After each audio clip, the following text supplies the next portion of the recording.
हमारे इस YouTube channel के सेगमेंट फास्ट न्यूज में आप तमाम का इस्तकबाल है। इस वीडियो में आप देख सकते हैं कम मिनटों में बहुत ज्यादा खबरें। तो आइए शुरू करते हैं वीडियो को और देखते हैं आज की ताजा तरीन खबरें। लावारिस गाड़ियों का हर्राज, दावे के सिलसिले में सिटी पुलिस की इत्तला। हैदराबाद सिटी पुलिस ने मुख्तलिफ किस्म की लावारिस और ऐसी गाड़ियां जिन पर कोई दावा नहीं किया गया, इनके अवामी हर्राज का फैसला किया है। कमिश्नर पुलिस हैदराबाद के श्रीनिवास रेड्डी की जानिब से जारी करदा बयान में बताया गया है कि इन गाड़ियों के सिलसिले में किसी को एतराज़ या मिल्कियत के सिलसिले में मफाद हो तो वह दफ्तर commissioner police ICCC Banjara hills में दरख्वास्त दाखिल करें। अंदरून 6 महीने गाड़ियों के सिलसिले में दावे किए जा सकते हैं। बसूरत दिगर गाड़ियों का हर्राज कर दिया जाएगा। गाड़ियों की तफसीलात शिव कुमार लाल पुलिस स्टेशन गोशा महल में हर्राज की टीम के पास दस्तियाब है। ये तफसीलात हैदराबाद सिटी पुलिस की वेबसाइट www.hyderabadpolice.gov.in पर भी मुलाहिजा की जा सकती है। साबिक चीफ मिनिस्टर चंद्रशेखर राव की सालगिरह, गवर्नर और चीफ मिनिस्टर की मुबारकबाद। गवर्नर तेलंगाना तमिलिसाई सवेंद्रराजन और चीफ मिनिस्टर रेवंत रेड्डी और दिगर कायदीन ने साबिक चीफ मिनिस्टर के चंद्रशेखर राव को उनकी सालगिरह पर मुबारकबाद दी। खानुसाज असेंबली में रेवंत रेड्डी ने यह मुबारकबाद देते हुए कहा कि साबिक चीफ मिनिस्टर के चंद्रशेखर राव ने 40 साल तक रियासती और मरकजी सियासत में अपना अलग किरदार अदा किया है। वज़ीर आला ने कहा कि वो चाहते हैं कि चंद्रशेखर राव रियासत की तामीर नौ में अपोजिशन लीडर का किरदार मौसर तरीके से अदा करें। उन्होंने उनकी सेहत कामिला के लिए भी नेक तमन्नाओं का इजहार किया। लोकसभा इलेक्शन के लिए ज़ाब्ता अखलाक बहुत जल्द नाफिज होगा, मरकजी वजीर किशन रेड्डी ने कहा।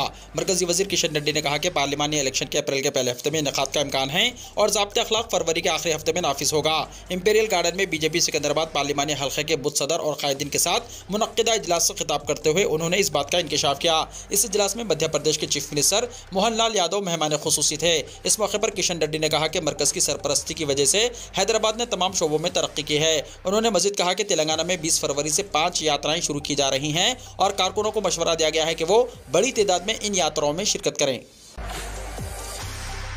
मुसलमानों की भी मर्दमशुमारी होगी, अकबर अवैसी के मुतालिबे पर डिप्टी चीफ मिनिस्टर भट्टी विक्रमार्का का ऐलान।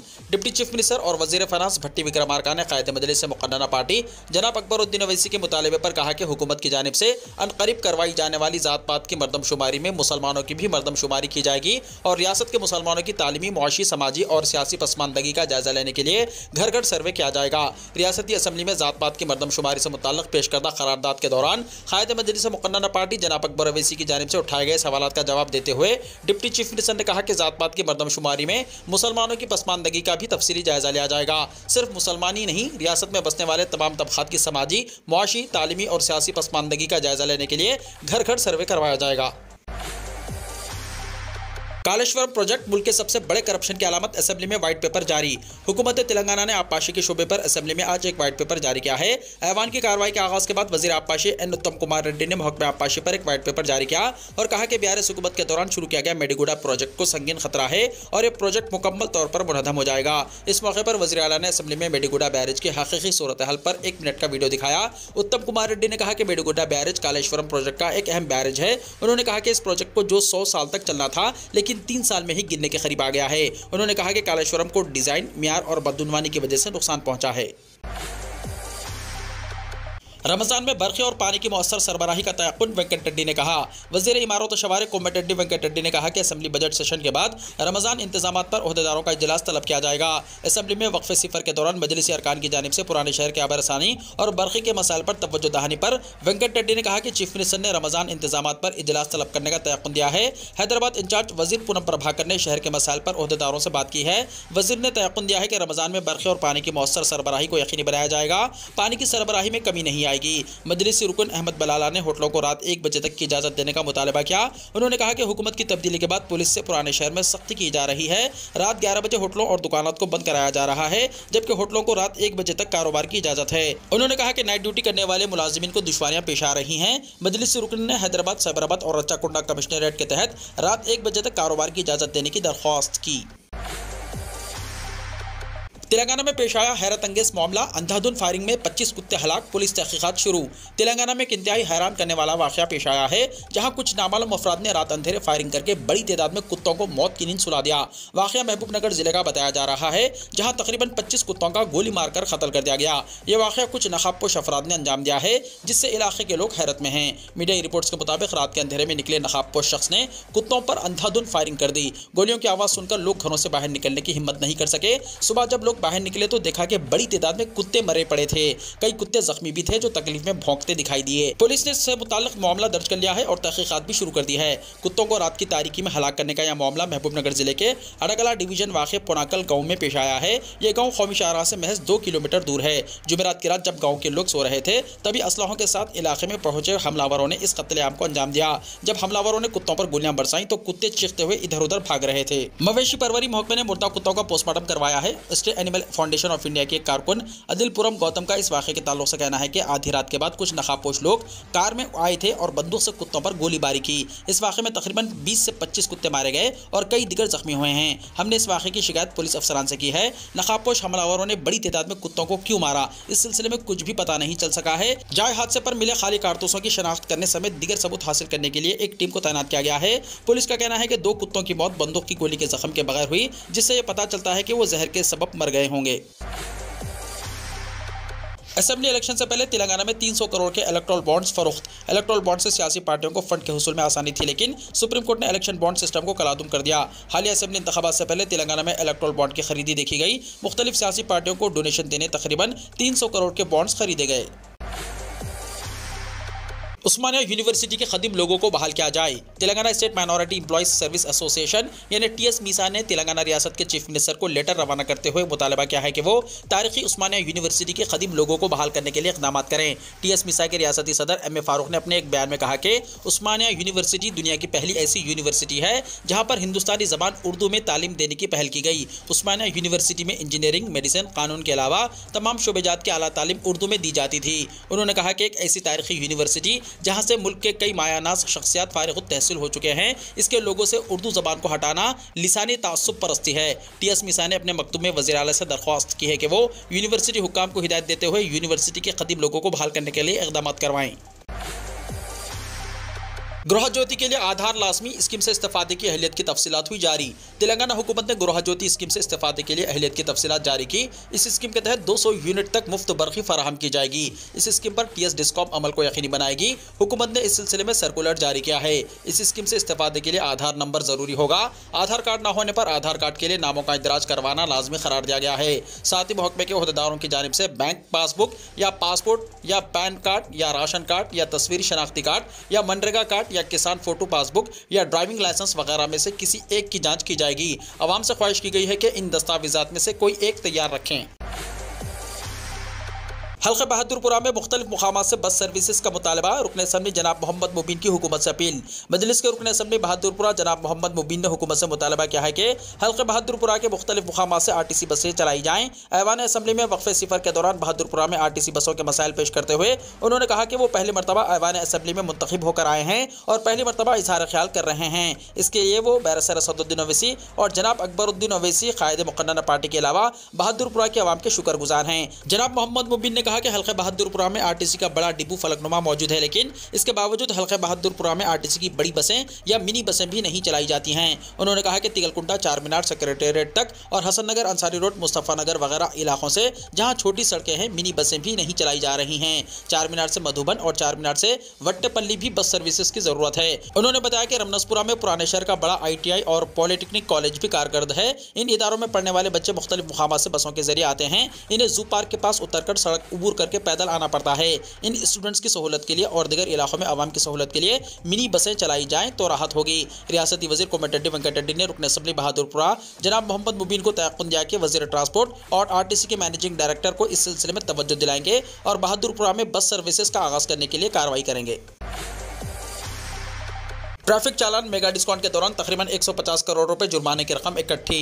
ट्रैफिक चालान मेगा डिस्काउंट ऑफर के दौरान पेंडिंग ट्रैफिक चालान क्लियर करने की आखिरी तारीख जुमेरात की शाम खत्म हो गई। हुक्काम के मुताबिक तेलंगाना में शहरियों के जरिए कुल 1.67 करोड़ ज़ेरे इल्तवा ट्रैफिक चालान क्लियर किए गए और जुर्माने की तकरीबन 150 करोड़ रुपए की रकम जमा हुई। इस तरह 46.36% पेंडिंग चालान क्लियर हुए। जुमेरात को ट्रैफिक पुलिस ने कहा कि रियायत की मुद्दत में मजीद तोसी नहीं की जाएगी।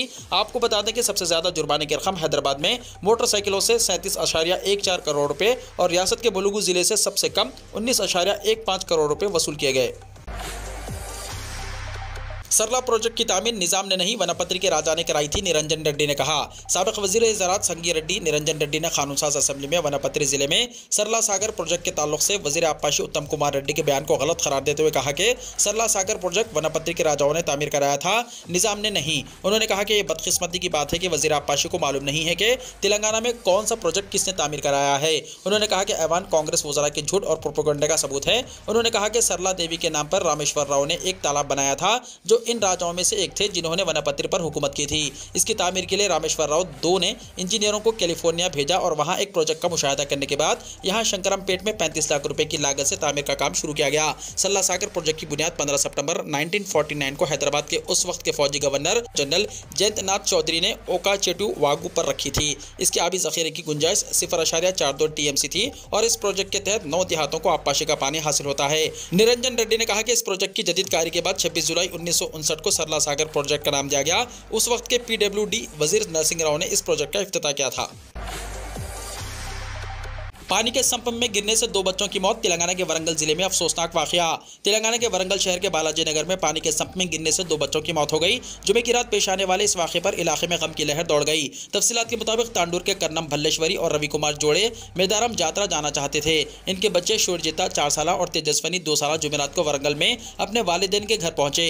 भल्लेश्वरी और रवि कुमार जो तवील सफर से थके हुए थे बच्चों को वालिदैन के पास छोड़कर सो गए। इस दौरान बच्चे खेलते हुए पानी के संप के पास पहुंच गए और संप का ढक्कन खुला रहने की वजह से इत्तेफाकी तौर पर इसमें गिरकर फौत हो गए।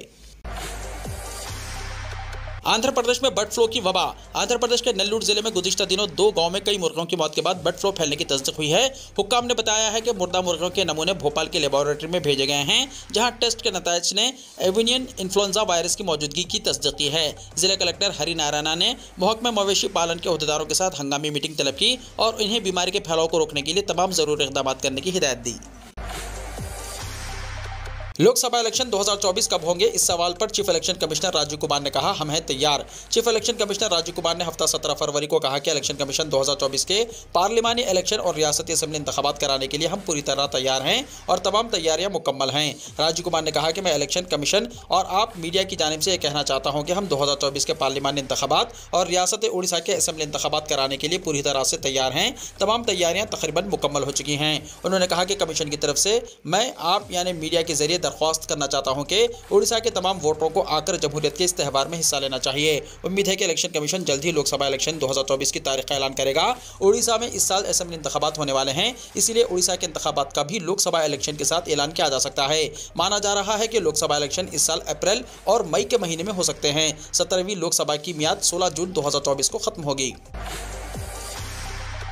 Tractor march. आंदोलन में कूद पड़ा बीकेयू चडूरी ग्रुप। ट्रैक्टर मार्च निकालकर सरहद पर डटे किसानों की हिमायत की। किसान आंदोलन का आज 5वां दिन है और पंजाब के किसान अब भी कहते हैं कि वो दिल्ली जाकर ही रहेंगे। इस इसरार की वजह से किसान अभी तक शंभू बॉर्डर पर डटे हुए हैं, जबकि हरियाणा में भारतीय किसान यूनियन चडूरी धड़े ने ट्रैक्टर मार्च निकाला।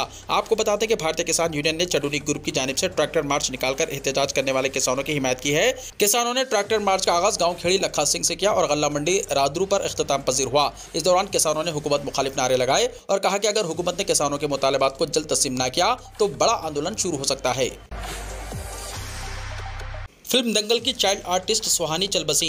बॉलीवुड की मशहूर फिल्म दंगल में अदाकारी के जौहर दिखाने वाली चाइल्ड आर्टिस्ट सुहानी भटनागर का आज दिल्ली के एम्स हॉस्पिटल में देहांत हो गया। उनकी उम्र 19 साल की थी। सुहानी ने आमिर खान की फिल्म दंगल में बपीता के बचपन का रोल अदा किया था। जरा के मुताबिक सुहानी भटनागर के पांव में कुछ अरसे पहले चोट आई थी। इसके बाद उनका इलाज किया जा रहा था। कहा जा रहा है कि दवाओं की मुज़िर असरात की वजह से उनकी तबीयत बिगड़ गई थी और आज उनकी मौत हो गई। कहा जा रहा है कि दवाओं के रिएक्शन की वजह से उनकी तबीयत बिगड़ गई थी और आज उनकी मौत हो गई। सुहानी की मौत की वजह गलत इलाज भी बताई जा रही है। उनकी आखिरी रसूमात कल फरीदाबाद में अंजाम दी जाएगी। सुहानी की मौत के इत्तला के साथ ही फिल्म इंडस्ट्री में गम की लहर दौड़ गई। आमिर खान प्रोडक्शन की जानिब से इंस्टाग्राम पर सुहानी की मौत की इत्तला दी गई और गहरे रंज का इजहार किया गया है। कमलनाथ के दिल्ली घर पर सिक्योरिटी सख्त, बीजेपी में शमूलियत की ख्यासाराइयां।